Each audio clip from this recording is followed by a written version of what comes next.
Hyvää päivää Inderesin kuulijat. Tässä mulla on haastattelussa Sammon konsernijohtaja Kari Stadik. Kari, ensimmäisenä kysymyksenä, IF jatkoi erinomaista suorittamistaan ja kasvua, niin mistä tämä oikein tulee? Mitä aineksia siinä on takana? No, laitoit aika hyvän kysymyksen, koska mähän on jäämässä eläkkeelle vuoden vaihteessa ja tämmöisen IFin tuloksen jälkeen sitä voi tehdä tämän muutoksen hyvillä mielin. IFin 3 kuukauden tulos oli combined ratio paras kautta aikojen, samoin 9 kuukauden tulos. Tämä pohjautuu pitkään jänteiseen työhön asiakassuhteissa ja markkinoilla, ja tietenkin tänä vuonna erityisen merkittävä on ollut internetmyynnin voimakas kasvu. Eli internetmyynti on kasvanut ensimmäisen 9 kuukauden aikana 24%.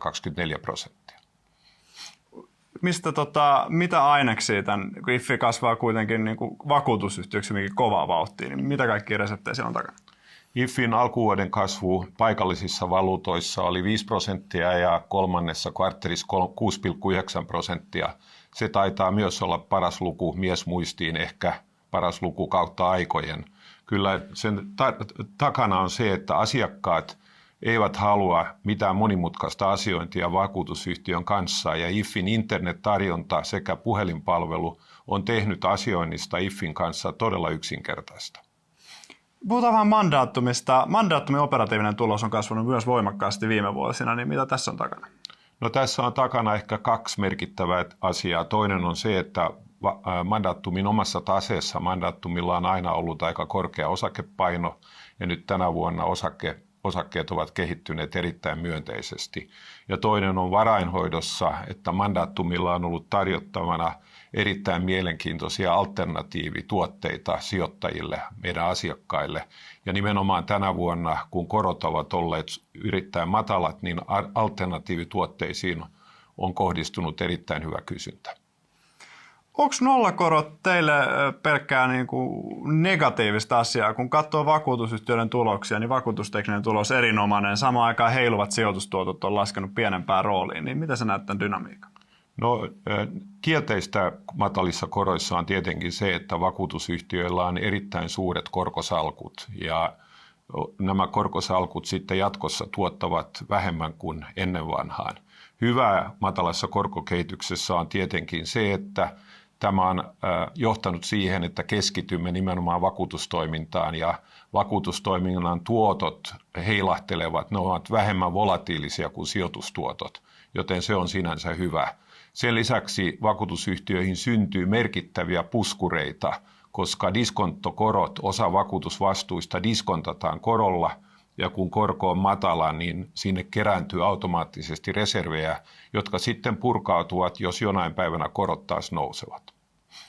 Puhutaan Nordeasta. Nordealla tuli päivitetty strategia ja mainittiin jälleen kerran omien osakkeiden ostot yhtenä voitonjakomuotona. Viime haastattelussa sä kuvailit, että se on Sammolle häsellystä, jos Nordea ostaa omia osakkeita, mutta onko muuttunut asenne tässä parissa kuukaudessa? No, ei se sinänsä ole muuttunut, eli meillähän on se tilanne, että meidän tulee omistaa karvan verran alle 20% Nordeassa sääntelysyistä, ja sen takia me jaoimme osan Nordea-osakkeista osinkoina tänä vuonna omistajillemme. Joten jos Nordea ryhtyisi ostamaan omia osakkeita, meidän pitäisi myydä pro rata samassa suhteessa meidän Nordea-omistusta, jotta meidän omistus säilyy alle 20%. Kuitenkin uskon, että Nordean mahdolliset osakeostot eivät nyt ainakaan lähiaikoina ole merkittäviä, joten mistään suurista häseleistä tässä ei puhuta. Sitten Nordean strategiasta. Nordean julkaisi oman pääoman tuottotavoitteen 2022 pitäisi saada yli 10%, ja se kuulostaa hieman laihalta verrattuna sun aiempiin kommentteihin, että pitäisi päästä ainakin pohjoismaisten verrokkien tasolle. Niin miten Sampo näkee pääomistajana nämä uudet tavoitteet, ja onko se tyytyväinen niihin? No, kyllä Sammon kannalta niin tämä tavoiteasetanta oli erittäin myönteinen asia, koska tämä tavoiteasetanta pohjautuu selvästi hyvin seikkaperäiseen työhön. Nordeahan ilmoitti ensin, että he aikoo tulla uusilla tavoitteilla, ja he lykkäsivät sitä päivämäärää tulevaisuuteen sen takia, että heillä oli aikaa hyvin perusteellisesti talon sisällä pohtia, miten nämä tavoitteet varmasti saavutetaan. Nordeallahan on ollut viime vuosina historiaa, jolloin se ei ole saavuttanut tavoitteitaan. Että uskoisin, että tällä kertaa uuden johdon toimesta niin nämä asiat on ankkuroitu henkilökuntaan niin syvälle, että on hyvin suuri todennäköisyys, että nämä tavoitteet saavutetaan. Sen lisäksi on selvää, että omistajan näkövinkkelistä niin päämääränähän Nordealla edelleen pitää olla tulla samalle tasolle kuin sen pääkilpailijat Pohjoismaissa ovat, joten kirittävää näidenkin tavoitteiden jälkeen sitten aikanaan kyllä riittää. Onko se tyytyväinen Nordean sijoituksena Sammolle? Kun jos vaikka päästään näihin tavoitteisiin 2020-luvun alkupuolella, niin te olette silloin ollut omistajana yli 10 vuotta ja se tuotto olevalle sijoituksille ei ehkä pääse ihan sille tasolle, mitä aluksi on ajateltu. Nordeassa meillä oli tietenkin kovemmat odotukset kuin mitä me olemme tähän saakka saavuttaneet. Mehän ostimme Nordeat keskihintaan 6,46 ja tänä päivänä pörssikurssi on tämän kurssitason yli. Eli se merkitsee, että me emme ole oikeastaan arvonnousua saaneet juuri tänään, kun asiaa katsoo lainkaan, mutta olemme toki saaneet erittäin hyvän korkotuoton kaikkina osinkoina, kaikkina näinä vuosina, mutta työ on mielestäni vielä kesken.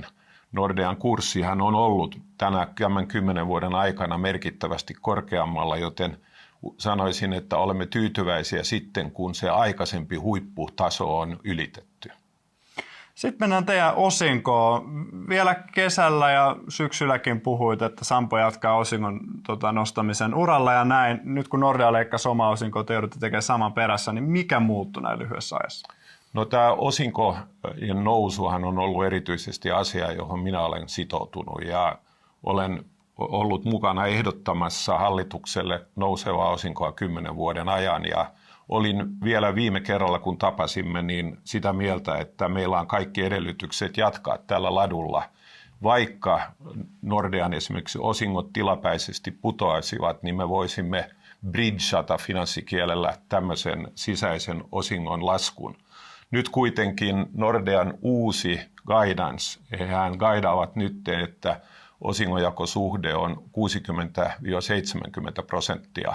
Ja jos siitä lähtee takaperin laskemaan, mitä se vaikuttaa meidän osinkoihin, niin on selvää, että tämmöinen bridgeaaminen olisi pidempiaikainen kuin mitä me luulimme elokuussa. Sen lisäksi Draghi tuli 12. syyskuuta ulos uudella guidancella ECBn puolelta, että korot ovat oikeastaan matalempia kuin aikaisemmin luultiin sekä matalampia pidempään kuin aikaisemmin luultiin.